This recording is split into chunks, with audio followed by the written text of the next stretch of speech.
Selamat datang kembali. Kali ini kita mau coba bongkar sesuatu yang lumayan teknis nih, tapi penting banget. Simulasi pasar ekonomi buat sistem energi. Anda mungkin pernah kepikiran nggak sih gimana caranya sistem listrik kita yang ya ampun rumit banget nih ini, bisa diatur biar biayanya paling efisien. Nah, kita ada bahan dari dokumen teknis, isinya soal model simulasi. Kelihatannya sih dari software namanya Energy Plan, ini kayak kita dikasih kesempatan ngintip ke balik layar gitu ya, gimana perencanaan energi itu dilakukan. Jadi tujuan kita di pembahasan kali ini ya buat coba pahamin logikanya, gimana simulasi ini kerja, nyari skenario paling hemat. Dengan asumsi semua pemain di pasar listrik ini ya maunya untung maksimal dong. Mari kita coba bedah bareng-bareng. Betul sekali. Intinya itu ya meniru gimana sih pasar listrik itu bekerja. Benar-benar jam per jam loh. Jadi kita bisa lihat interaksi ekonomis antara ya macam-macam teknologi pembangkit. Terus ada penyimpanan energi, bahkan cara kita pakai listrik itu juga ngaruh. Model ini menariknya bisa lihat dari dua sudut pandang. Ada ekonomi bisnis, ini hitung pajak, biaya lain-lain. Satu lagi sosioekonomi. Nah, kalau ini fokusnya ke biaya real buat masyarakat, jadi pajaknya nggak dihitung. Tujuannya ya cari yang paling murah buat semua. Oke. Terus gimana caranya model ini tahu atau memprediksi gitu ya harga listrik di pasar simulasinya itu berapa gitu harganya? Nah, harganya itu nggak diem aja, dinamis banget, ngikutin hukum dasar ekonomi, penawaran sama permintaan. Ada konsep kunci namanya net import.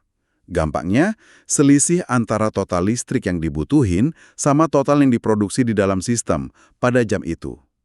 Kalau permintaan lagi tinggi banget, lebih tinggi dari pasokan domestik, nah kita kan perlu impor tuh ceritanya. Ya harga cenderung naik. Sebaliknya, kalau pasokan lagi banyak, bisa ekspor, ya harga turun.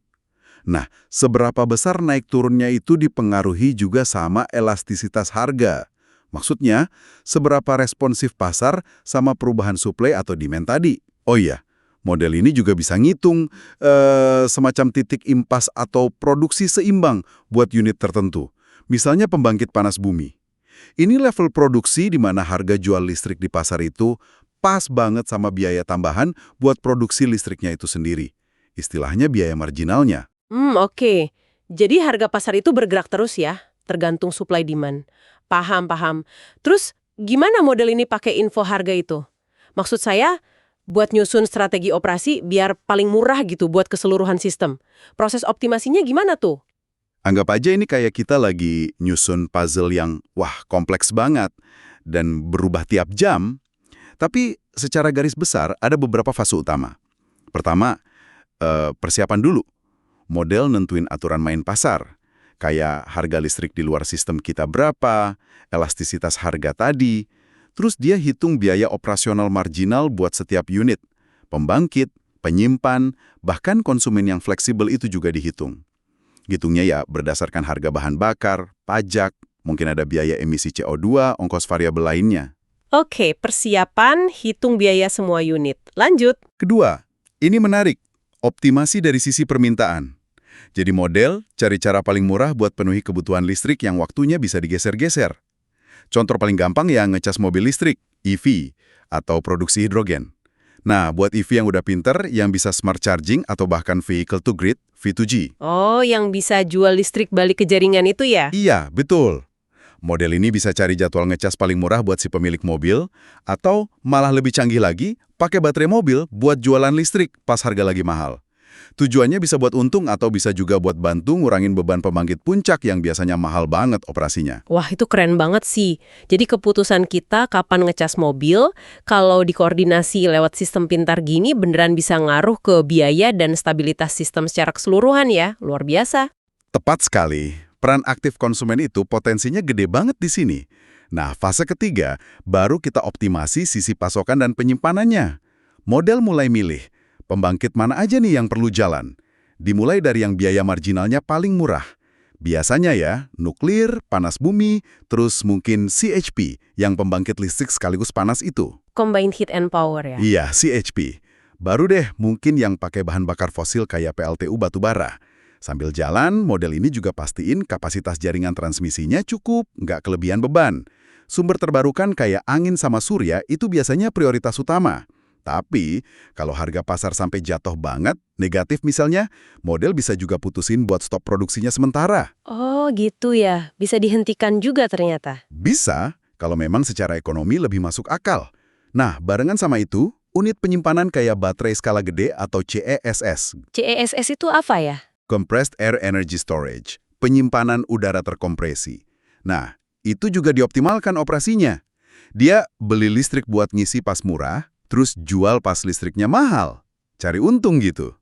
Nah, karena semua keputusan ini di sisi permintaan, pasokan, penyimpanan, itu kan saling ngaruhin harga pasar lagi ya. Iya, iya, jadi kayak lingkaran gitu ya. Betul. Makanya seluruh rangkaian hitungan ini diulang-ulang beberapa kali, sampai ketemu solusi yang paling mendekati optimal dari sisi biaya. Terakhir, model juga cek kondisi-kondisi khusus. Misalnya kalau ada kelebihan produksi yang bahaya, atau buat mastiin stabilitas jaringannya tetap oke. Wow, prosesnya berlapis ya dan diulang-ulang. Kelihatan banget gimana semua komponen ini nyambung satu sama lain dan dioptimalkan pakai sinyal harga. Kompleks tapi logis. Ada satu lagi yang penting dicatat. Soal bottleneck, atau ya kemacetan di jaringan transmisi. Kalau misalnya kapasitas transmisi buat ekspor atau impor listrik itu udah mentok, nggak bisa nambah lagi. Nah, harga di pasar domestik kita bisa jadi beda sama harga di pasar luar. Terpisah gitu.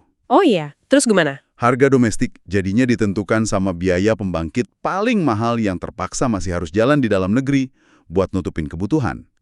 Perbedaan harga antara pasar domestik sama luar ini bisa jadi untung atau rugi, yang biasanya sih dibagi antar operator sistem transmisinya. Oke, jadi simulasi pasar ekonomi ini bukan cuma alat hitung biasa ya. Ini lebih kayak laboratorium virtual gitu ya. Buat ngerancang, buat ngetes strategi operasi sistem energi, biar makin efisien, makin ekonomis. Sambil ngimanin banyak banget teknologi dan dinamika pasar. Keren. Kita mau secara jelas ngoptimalkan pengurangan emisi CO2 atau naikin keandalan pasokan listrik, tapi barengan sama optimasi biaya. Wah, itu tantangannya jadi lebih kompleks lagi kan? Pertanyaan bagus itu. Sangat relevan buat kita pikirkan ke depan. Oke, terima kasih banyak sudah menyimak pembahasan kita kali ini. Sampai ketemu di sesi berikutnya ya.